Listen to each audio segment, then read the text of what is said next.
जानकारी इस बीच जबलपुर से है, उससे रुक कर लेते हैं, बुलेटिन की शुरुआत कर लेते हैं। मालिक कर्मचारी को गोली मारने की धमकी दे रहे हैं, अपडेट आप तक पहुंचा दें। Real estate company Bhagwati group के मालिक शैलेंद्र जो है धमकी दे रहे हैं। गार्डन के लिए आपको बता दें कि आरक्षित जमीन पर रजिस्ट्री के लिए दबाव बना रहे हैं। भगवती ग्रुप के मालिक शैलेंद्र सिंह और रंजीत सिंह पर बड़ा आरोप लगा है। 2014 में ग्रीन बेल्ट की जमीन पर अपने कर्मचारी के नाम पर रजिस्ट्री करवाई थी और प्रताड़ना से तंग आकर परिवार ने पूर्व वित्त मंत्री तरुण भनोत की शरण ली है। पूर्व वित्त मंत्री तरुण भनोत से परिवार ने इंसाफ की गुहार लगाई है। बिल्डर पर बार बार लेआउट बदलने और प्लॉटों की राशि हड़पने का आरोप है। तरुण भनोत ने पुलिस को बुलवाकर इंसाफ दिलाने का भरोसा दिया है। ये बड़ी जानकारी है। जमीन की कार्यवाही करवाई थी, आपको बता दें कि कर्मचारी के नाम पर रजिस्ट्री। ये अपडेट है जो इस बीच सामने आ रही है। पूरे मामले को लेकर कार्यवाही का आश्वासन पीड़ित परिवार को दिया गया है। तो real estate company Bhagwati group के मालिक शैलेंद्र धमकी दे रहे हैं, अपने कर्मचारी को गोली मारने की धमकी कर्मचारी को जो है दी जा रही है। पीड़ित परिवार जो है कहीं ना कहीं इस बात को लेकर डरा हुआ, सहमा हुआ है। और पूरे मामले को लेकर आपको बता दें कि पीड़ित परिवार ने पूर्व मंत्री तरुण भनोट से गुहार लगाई है और न्याय की मांग की है। पीड़ित परिवार का कहना है कि उन्हें न्याय मिले।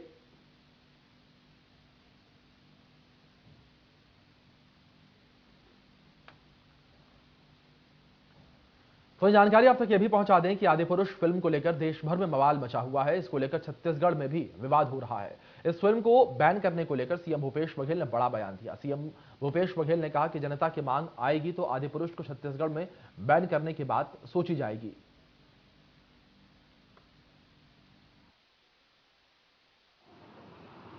जनता देख रही है, जनता का डिमांड यदि इस प्रकार से आती तो विचार किया जाएगा। लेकिन मैं समझता हूँ कि इस प्रकार की भाषा का प्रयोग हमारे जिससे हमें आस्था है, हमारी श्रद्धा है, उन जो मर्यादा पुरुषोत्तम राम है, हनुमान जी है, उनके द्वारा नहीं बोला जाता। की बात तो यही है कि ये लोग तो अपने उपलब्धियों के कभी वोट मांग नहीं सकते, क्योंकि ऐसा कोई काम किए नहीं जिसके आधार पर जनता इन्हें वोट दे। तो ये तो सांप्रदायिक दूरीकरण करने की हमेशा कोशिश ये लोग लगे रहते हैं। अभी लगातार मंत्री लोग भी आ रहे हैं, जिससे पहले मंत्री लोग नहीं आए। जब कोरोना हुआ तब मंत्रियों का दौरा नहीं हुआ, लोग कैसे जी रहे हैं, कैसे परिस्थितियों से जूझ रहे हैं, इस मामले में मौन थे। अब चुनाव आ गया है तो सारे लोग बस्तर में 4 दिन कोई रहे, तो कोरबा 3 दिन रह रहे हैं। अभी लगातार आएंगे, कोई 3 दौरे, कोई दूर, कोई मनेंद्र दौरा करने दीजिए।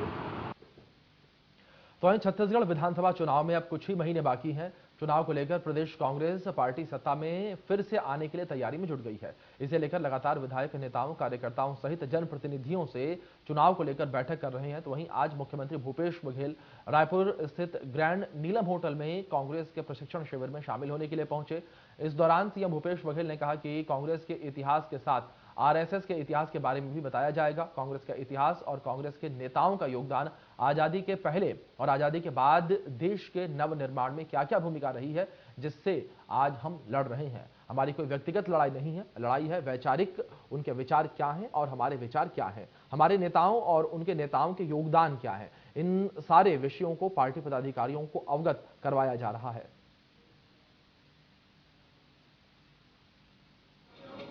एक तरफ ये है कि कांग्रेस का इतिहास और कांग्रेस के हमारे नेताओं का योगदान आज़ादी के पहले और आज़ादी के बाद देश के नवनिर्माण में क्या क्या भूमिका रही। दूसरी तरफ जिससे आज हम लोग लड़ रहे हैं, क्योंकि हमारी कोई व्यक्तिगत लड़ाई नहीं है, लड़ाई है वैचारिक।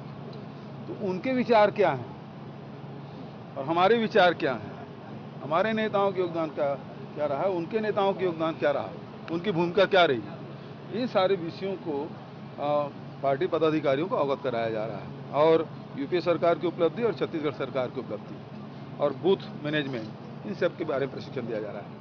सबसे बड़ी बात, जो देश में जिस प्रकार की जो परिस्थितियां जो निर्मित आरएसएस और भारतीय जनता पार्टी कर रही है, तो वो पार्ट इस बार शामिल किया जा रहा है कि उनका इतिहास क्या रहा है, देश की आज़ादी में उनकी क्या भूमिका रही है, अंग्रेजों के साथ वो किस तरीके से मिलकर जो है, और उस समय भी हिंदू और मुस्लिम की बात वो करके देश को विभाजित करने का काम किया था, और आज भी वही रणनीति पे आरएसएस और भारतीय जनता पार्टी चल रही है। तो उसकी सच्चाई भी कांग्रेस के कार्यकर्ताओं के साथ आम जनता को मिलना चाहिए।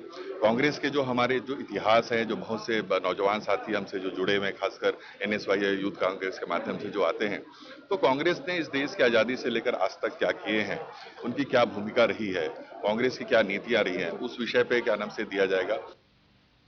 मध्य प्रदेश मानव आयोग के अध्यक्ष मनोहर ममतानी रतलाम पहुंचे, जहां पर कलेक्टर सभागृह में जनसुनवाई का कार्यक्रम आयोजित किया गया। इस दौरान 40 प्रकरण सामने आए, जिसमें से 23 प्रकरणों का तत्काल निराकरण किया गया। जनसुनवाई के दौरान आयोग के अध्यक्ष के साथ पुलिस अधीक्षक सिद्धार्थ बहुगुणा और SDM संजीव केशव पांडे सहित अधिकारी मौजूद रहे।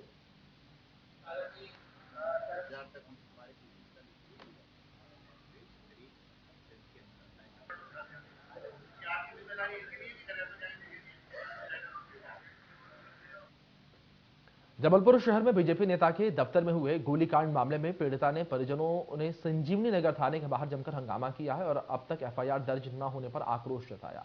और आपको बता दें कि शुक्रवार दोपहर बीजेपी नेता प्रियांश विश्वकर्मा के दफ्तर में युवती को गोली लगी थी, जिसमें वह बुरी तरीके से घायल हो गई और घायल युवती को अस्पताल में भर्ती कराने के बाद आरोपी युवक मौके से फरार हो गया था। और ये लड़की को धमका रहा है, लड़की को धमका रहा है कि बयान हमारे फेवर में देना। और ये पुलिस कर रहे हैं यार, भैया यार, पुलिस पूरी आंख बंद करके बैठी है, कुछ रिपोर्ट नहीं लिखी जा रही है। हमारी लड़की को कुछ हो जाएगा तो कौन जवाबदार होगा? आप लोग तो बोल दोगे भैया, कुछ थोड़ा तो रहम करो मालिक। पुलिस सो रही है और खुलेआम गोली चल रही है, पुलिस सो रही है, खुलेआम गोली चल रही है, हथियार बेच रहे हैं वो पूरे में। पुलिस करवाइए, देख ले आप, क्या मुख्यमंत्री को ये बिल्कुल भेज दिया जाए। की वारदात लगातार सामने आ रही है, तो वहीं पुलिस भी बदमाशों को पकड़ने के लिए पीछे नहीं है। एक ऐसा ही मामला आजाद नगर क्षेत्र से सामने आया, जहां पर 2 मोबाइल लूट की वारदातों को अंजाम देने वाले 2 बदमाशों को पुलिस ने बाइक सहित पकड़ा, जिनसे पुलिस ने लूट के 2 मोबाइल और वारदात में इस्तेमाल बाइक भी बरामद की है।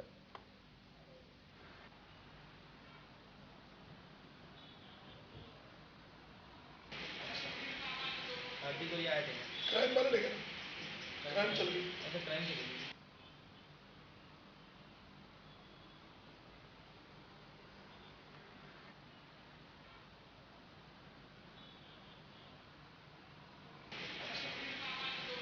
कोई आया थे क्राइम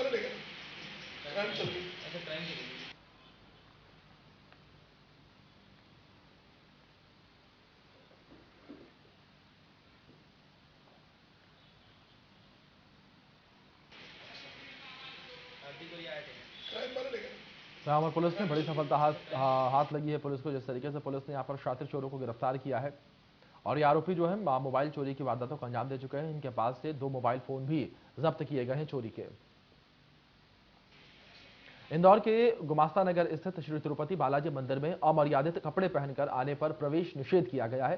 शिकायतें मिल रही थी कि स्थानीय भक्तजन कई बार अमर्यादित कपड़े पहनकर दर्शन करने आते हैं, इसलिए मंदिर समिति ने मंदिर के गेट पर एक आग्रह बोर्ड नोटिस लगा दिया है, जिसमें साफ तौर पर लिखा गया है कि जो लोग हाफ पैंट, बैरमूडा, कटी-फटी जीन्स, नाइटी में दर्शन करने आते हैं वह मंदिर परिसर में ना आए और बाहर से ही दर्शन कर लें। इस समय मैं श्री बालाजी तिरुपति मंदिर इंदौर के परिसर में मौजूद हूं और इस मंदिर ने एक ऐसा एग्जाम्पल सेट किया है कि आमतौर पे हमने देखा था कि कई सारे मंदिरों के अंदर लोग अमर्यादित कपड़े पहनकर जाते थे। साथ ही साथ हमने कई बार इस तरह की खबरें देखी कि मंदिरों के अंदर रील्स बनाई जाती हैं, डांस किए जाते थे, लेकिन यहाँ ये एग्जाम्पल सेट करते हुए इस मंदिर परिसर पर विनम्र आग्रह करके लिखा गया है कि सभी महिलाएं एवं पुरुष मंदिर परिसर में मर्यादित वस्त्र पहनकर ही आए।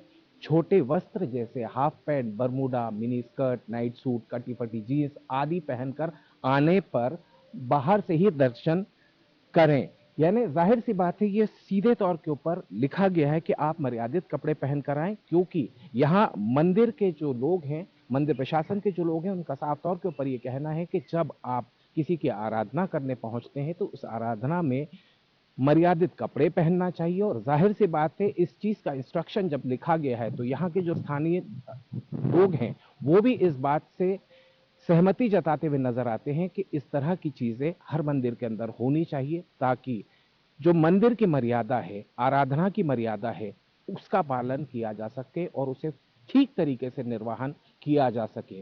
वीरेन के साथ मैं अतियाब शेख, इंडिया न्यूज, इंदौर। इस वक्त इंदौर के तिरुपति बालाजी मंदिर परिसर के बाहर खड़ा हूं। इस परिसर में एंटर करते ही आपकी नजर पड़ती है एक बोर्ड पर। यह बोर्ड साफ तौर के ऊपर एक विनम्र आग्रह के रूप में लिखा गया है, जिसमें सीधे तौर पर उस लाइन को हम पढ़ते हैं, उसमें लिखा गया है, सभी महिलाएं एवं पुरुष मंदिर परिसर में मर्यादित वस्त्र पहनकर ही आए। छोटे वस्त्र जैसे half pant, bermuda, mini skirt, night suit, कटी फटी जीन्स आदि पहनकर आने वाले बाहर से ही दर्शन करके सहयोग करें। जाहिर सी बात है, इस तरह की लगातार शिकायतें मिल रही थी। शिकायतें इस तरह की थी कि लोग अमर्यादित कपड़े यानी शॉर्ट्स में आ जाते थे, कटी फटी जीन्स पहनकर आते थे, जिसे लेकर मंदिर के जो ट्रस्ट है, मंदिर के जो लोग हैं, उनका ये कहना है कि अगर आराधना करने जाना है तो आराधना के समय वस्त्र बेहतर तरीके से सही वस्त्र पहनकर जाना चाहिए, तभी आपकी आराधना ठीक से हो सकती है। अब ये चेतावनी के रूप में, एक विनम्र आग्रह के रूप में इस तरह के बोर्ड मंदिर के बाहर लगाए। संभवतः इंदौर में ये पहला मामला है जब किसी मंदिर परिसर के बाहर इस तरह का बोर्ड लगाया गया है। स्थानीय रहवासी इस बोर्ड के लगाए जाने के बाद से काफी हद तक संतोषजनक रूप से जवाब देते हुए नजर आ रहे हैं। स्थानीय रहवासियों का यह कहना है कि यह होना जरूरी था।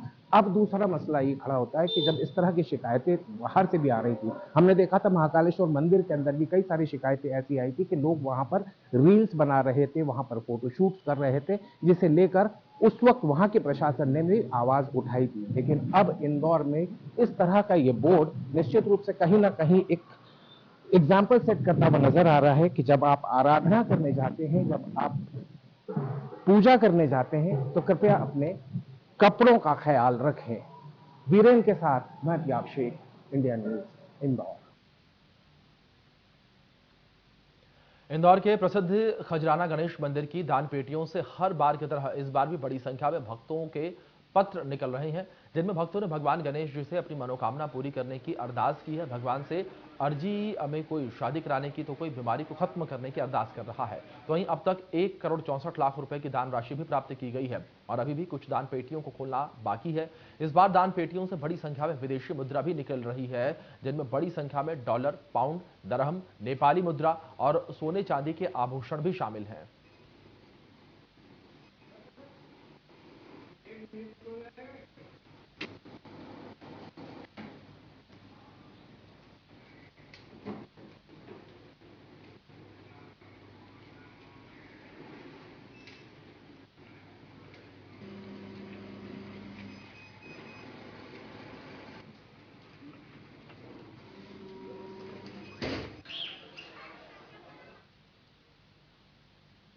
चलिए फिलहाल बुलेटिन में इतना ही। आप बने रहें इंडिया न्यूज के साथ।